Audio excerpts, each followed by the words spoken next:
Hello, and welcome to today's episode of Saddest Night Out. My name is Roy, and I am the host of this daily podcast, and it's primarily about music and creative culture in London. Right off the top, just a heads up, I have a show coming up, Saddest Night Out Live number 3.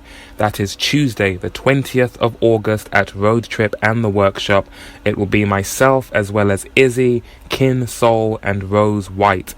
That is Tuesday, 20th of August at Road Trip and the Workshop. Free entry starts at 7:30 for Saddest Night Out Live number 3. On to today's episode. It's Monday, which means it's time for the Monday catch-up. This is when I go over the previous 7 days and just try to contextualize who I spoke to, how the week went in general, look at what I had planned for that week and how well I achieved it, what I have planned for this week, and what the stats and numbers were for listening over the past 7 days. So, last week, most notably, was when I had my last show, Tuesday the 30th of July. I was at Road Trip and the Workshop, and it went really well.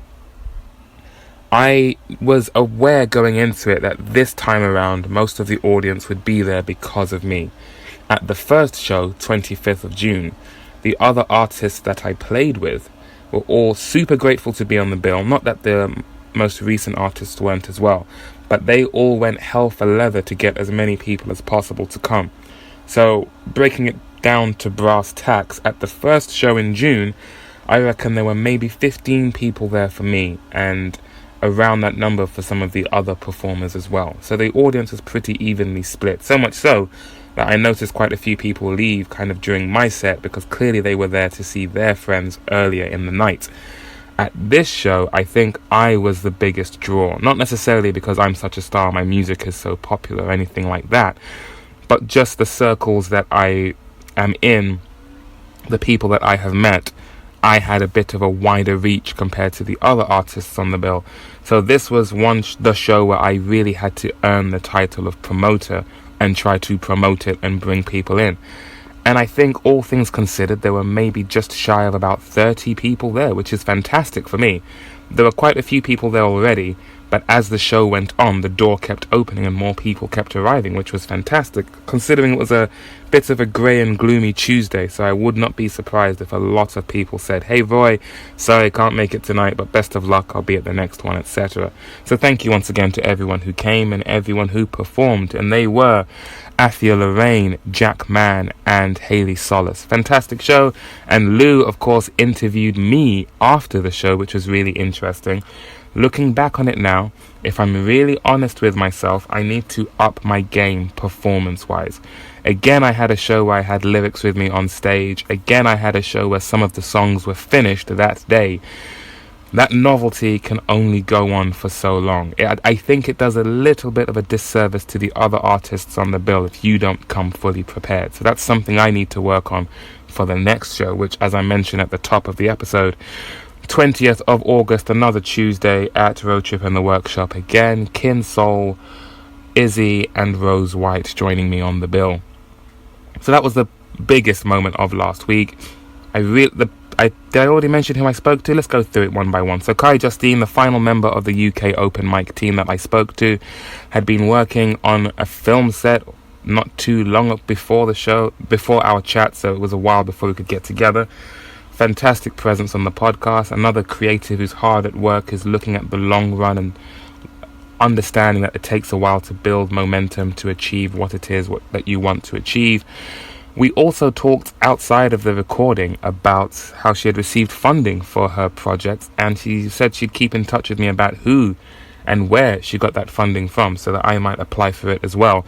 And it's also looking like in the near future I might be playing some acoustic guitar for her for some filmed project, so watch this space for that. Thank you, Kai. Lou interviewed me on episode 188, which was a very sweet gesture. I don't think anyone has done that before. It was fun to be on the other side of the microphone. Well, I guess we're on the same side, but I wasn't the one holding the phone, so it was interesting to be on that side of things. Thank you to Romeo and Ant Henson for their very kind words as well. Great time all around. After that, I spoke to the Corrigan Girls, which is a really fun podcast because it was entirely unplanned and unexpected.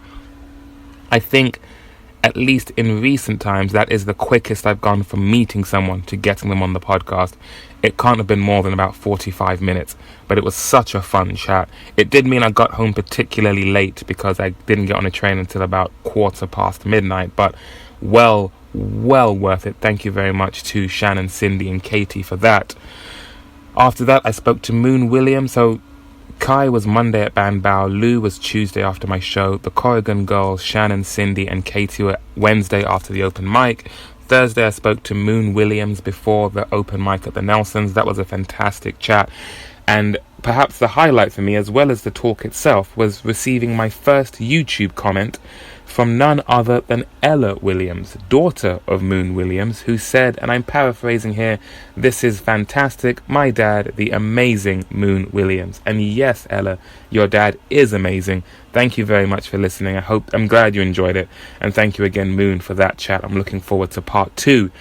And then on Friday, again, I spoke to 3 artists. 2 I had planned beforehand, and 1 we had such a good time during the open mic that he stuck around afterwards and we had another talk. So, before the open mic, I spoke to Cairo Mia and Rick Raw. Cairo Mia, first time for her to be interviewed. A very interesting chat. I think I was just scratching the surface of all that she has going on creatively, and I look forward to seeing that grow. Rick Raw, his first interview as well, and it was filmed. I think if you check out his YouTube channel, you just might find a video of us talking. I'm not sure if it's there yet, but I'll check myself. And then Eche, we spoke after the open mic, a very deep and insightful chat that we had. It was his first time performing with us, his first time performing with a musical backing track, and it was fantastic. And he stuck around till the end as well when things got a little bit wild at the open mic. And Eche actually came to the Sunday open mic as well at the Plough, and he had come from Speaker's Corner to that open mic. So Eche, lovely to see you again, and thank you for being on the podcast. So that was the week of interviews. And last week I think my main goals were to prepare for the show, which I did, but I can do that better next time. This week, once again, I have my week planned out interview wise. Tonight I'm heading to see Rose White perform at the Half Moon in Putney. So that will hopefully be my Monday interview. Tomorrow I will talk to Dan Caleb at the Finsbury in Finsbury, because he is hosting a night where there are a bunch of artists performing covers of songs by Elliott Smith.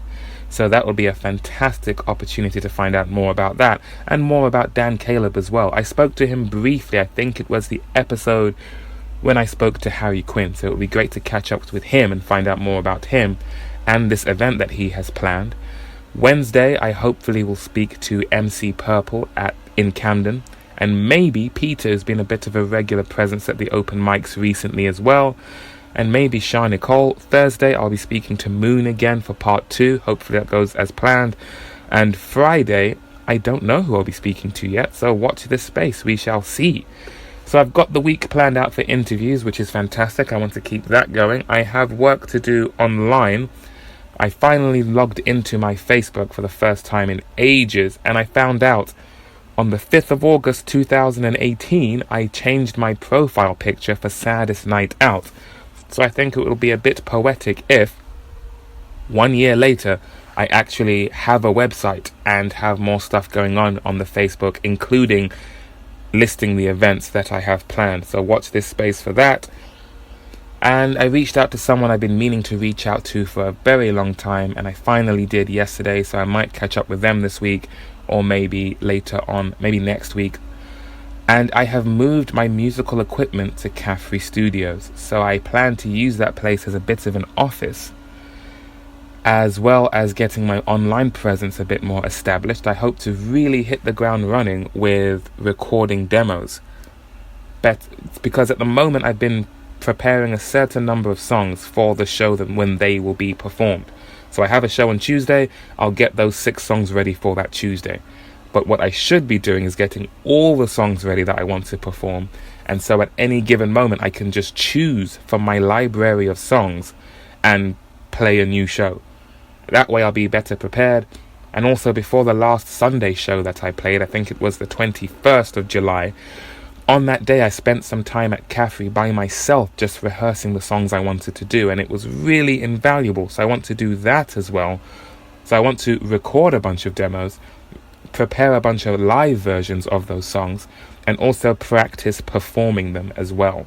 instead of my performance practice happening on stage. I want to arrive on stage ready to perform, ready to give you a show. Because at that last show I did, one of my friends who came, who had had a bit to drink, asked, is this an open mic? Of course it wasn't, but if someone is asking that question, that means there's a valid issue I need to address. I need to make sure I really draw that line between what open mics are and what my shows are. There's already a slight distinction in that at the open mics there are a lot more performers, and I tend to perform with my acoustic guitar. But at my shows it's the electric, so it's another side of me. But just stage presence wise, I need to really establish this is me in performance mode. And I also need to look at what it is I want to present online. Is it Roy? Is it Saddest Night Out? Is it loads of Japanese bands? Is it the open mics? I need to look at how I want all of those to be organized and how I want to present it. I've mentioned before, I didn't even mention loads of Japanese bands on stage last time. And as always, I haven't really mentioned much of my own music on these episodes. That was the whole point of this podcast, that each day I'd give an update on what I've done musically. Lately it's been mostly about the people I've spoken to, which is great, but let's not completely neglect my own musical ambitions as loads of Japanese bands. So watch this space for that. And now, the moment you've all been waiting for, let's take a look at those stats. We will start with what's been happening on SoundCloud. So this last week I had 62 plays over the previous 7 days on SoundCloud. This week a slight drop, 29 plays according to SoundCloud. And let's just have a quick look at what the top played tracks were. Pardon me, all kinds of gassy today, keeping it professional. Last time I sneezed, this time I'm almost burping. That's why you come here to this podcast, for the professionalism. Episode 185, introducing Oliver Anicha, was the top played track with 3 plays. Episode 155, new music, Deep Tan, Goom, Mint Field, L'Imperatrice, and more. That had 3 plays, and then episode 89 had 2 plays. Recording 02, a sketch inspired by Interpol's The Rover. That episode is one of my most popular. I think it's because I mentioned Interpol's song The Rover, and I put that episode out around the time that song was released, so I guess that's why it's always been a bit popular. Oof, that was a disgusting sound. Sorry about that. Moving swiftly on. Our top listeners, Yoon Ho, 2 plays. How do I say this? Puolnaej. How to pronounce that? Your guess is as good as mine. I'm going to go with Puolnaej, 2 plays. And Oliver Anicha had 1 play. Hello, Oliver. Thanks for listening. Top countries, UK 10 plays, US 4 plays, France 2 plays. Top cities, Exeter with 9, Paris with 2, and Yeonpyeong from the Republic of Korea had 2 plays. So hello to Yeonpyeong in the Republic of Korea. Welcome to the family. So those are the stats according to SoundCloud. How about Podbean? Let's take a look-see. So the previous catch-up on Podbean, I'd had 145 plays over that week. This week I had 210 plays, so that's some improvement. That's fantastic. 125 downloads, up 220% from this time last month, from the 1st of July to the 5th of July. So well done me, well done us, well done us. So where were my listeners? 68 plays from the UK, 26 from the US, 24 from Japan, 2 from Australia, and 2 from Germany. And new this time, I didn't do this last time, but I'll start now. I might as well. I get these stats, why not share them? 24% of my listens came from iTunes, 21% from Spotify, 14% from Google Chrome, and 11% from Apple Podcasts. And the moment you've all really been waiting for, my top 10 episodes. Now this has changed because we are in a new month. We are in August now, so I think they are taking these stats from August. So in at number 10, episode 187, Kai Justine, that had 2 plays. In at number 9 is episode 179, Turning 30, with 2 downloads, not plays, downloads.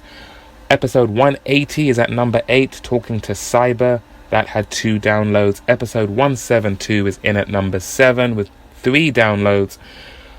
In at number 6, it's Lou interviewing me after my show, episode 188. That had 7 downloads. In at number 5, episode 189, meets the Corrigan Girls, Shannon, Cindy, and Katie. That had 15 downloads. Bit of a jump there. Guess there's quite the fan base for the Corrigan Girls.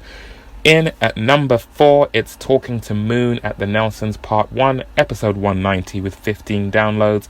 In at number 3, Cairo Mia, episode 191 with 15 downloads. Number 2, episode 192, Talking to Rick Raw with 16 downloads. And in at number 1, my most recent episode, which is very interesting, episode 193, Talking to Eche at the King's Head, 20 downloads. Interesting. Previously, it was much older episodes that were more popular, and now it's the newest ones. Maybe it's because it's a new month. Maybe these stats are a monthly thing and not a weekly thing. I don't know. But either way, thank you all for listening from wherever you are. This week, it's fulfilling the interviews that I have booked. It's getting Saddest Night Out, the website, up and running, putting more of a profile up on Facebook, and doing more preparation with all of my music, recording the songs, preparing live versions, and practicing performing live. So that's what's on my agenda this week. Feel free to reach out to me, let me know what you think. Oh, whoa. There was something else I wanted to do on these Monday catch-ups, and that's take a look at who's released new music, who's got shows coming up, etc. Unfortunately, I haven't completely prepared said stats, but what I do remember is that 7C has released a new song, Girl in Black. There is an artist, so apologies, you're going to hear me doing some clicking on my phone while I prepare this. On my Spotify, I have a playlist called 2019. It's largely made up of people I've met, people I've had on the podcast who have released new songs. So on that playlist currently, most recently I downloaded from the band Phoenix their albums Wolfgang Amadeus Phoenix, Bankrupt, the commentary version of Bankrupt, and their most recent album Ti Amo, as well as the greatest hits from Spoon, Everything Hits at Once, the best of, and Discourse Reloaded, an EP from Chris Gabriel, who is someone I definitely need to interview again. Fantastic performer. And new on my playlist in 2019, let's do some scrolling here. The song Summer Girl by Haim has really grown on me. Was not a fan of the saxophone on that song, but it has grown on me so much. I also really like the video. There's a song called Enough by Vic Allen, who performed at the Camden open mic a few weeks ago. So that's that, Roman Candle by Elliott Smith, and Summer Girl by Haim. Those are the most recent additions to this playlist. Romeo Crow, who was on my episode recorded at my show, he's got a new song released on his YouTube, and before the end of the month, I think in 2 weeks, he'll have that on Spotify as well. Be sure to check that out. As for who has announced some new shows, I'm opening up my Songkick account because I follow a whole bunch of bands that I've interviewed. Among my tracked artists, what have I got? Elephant Gym are playing Tuesday 20th of August. Elephant Gym are playing Monday 19th of August at Oslo in Hackney. The Beths are playing Wednesday 28th of August in Heaven in London. Skeletons are playing Sunday 1st of September at Seabright Arms, and Saturday 14th of September at the Finsbury. We're scrolling. Will Joseph Cook Monday 16th of September at O'Meara. We're scrolling. Fur Wednesday 25th of September at Scala. Pale Waves Thursday 26th of September at Forum Kentish Town. Brandy's coming to town 27th of September. The Night Cafe Friday 4th of October, Electric Ballroom. I think that's about it for the people I'm most immediately following. And of course, Chromatic Sunday 27th of October at the Roundhouse. So those are some of the shows that are coming up. Is there a way to look at what's coming up most recently? Notifications. Here we go. On video, Friday 4th of October, Electric Ballroom. One Day Cole are playing Friday 30th of August at the Indigo at the O2. Fontaines DC, Thursday 25th of February 2020 at the Academy in Brixton. Nova Club, Tuesday 8th of October, Oslo in Hackney. And yeah, I think that's about it for now. Oh, Nova Club, oh, they played Wednesday 17th of July at House of Vans, so I missed that one.